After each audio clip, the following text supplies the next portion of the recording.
जैसा कि यहाँ से निर्देश प्राप्त हुआ है कि हम अपने विद्यालय को निपुण बनाने के लिए क्या कर रहे हैं, तो वो बताना है। उसके लिए हमने जो सबसे पहला काम किया है, बच्चों को 4 ग्रुप में डिवाइड किया है। एक में वो बच्चे हैं जिन्हें अक्षर ज्ञान कराना है, दूसरे में मात्रा, और तीसरे में शब्द, और चौथे में जो धारा प्रभाव वाले आ जाते हैं, यानी कि जो पूरा स्टेंजा पढ़ लेते हैं। एक काम तो ये किया है, और उसमें जो स्टार्टिंग में अक्षर ज्ञान वाले जो बच्चे होते हैं उनकी संख्या बहुत ज़्यादा होती है, लेकिन धीरे धीरे मेहनत करने के बाद वो संख्या कम होती चली जाती है।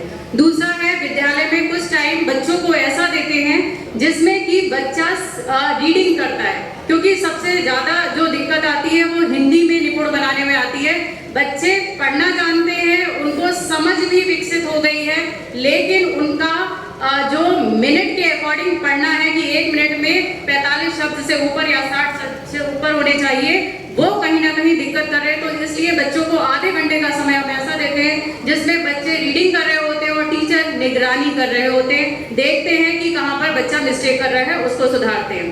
तीसरा पॉइंट ये है कि कुछ बच्चे जो कि टीचर से इतनी जल्दी नहीं सीख पाते हैं, उनको कंसेप्ट क्लियर करने के बाद थोड़ा सा टाइम बच्चों के साथ बच्चों को ही दे दिया जाता है, यानी कि एक बहुत शैक्षिक रूप से पिछड़ा हुआ बच्चा और एक बहुत अच्छा बच्चा, दोनों को साथ में बिठा के इस तरह से सिटिंग प्लान कर दिया है, जिसमें कि जब टीचर कभी बिजी भी होता है किसी रिपोर्ट को लेके, तो उस टाइम पर वो बच्चा उसमें हेल्प कर देता है। नेक्स्ट है, जितना भी हम शिक्षण कराते हैं वो सभी गतिविधि आधारित शिक्षण होता है। बस इतना ही बताना चाहेंगे। Thank you.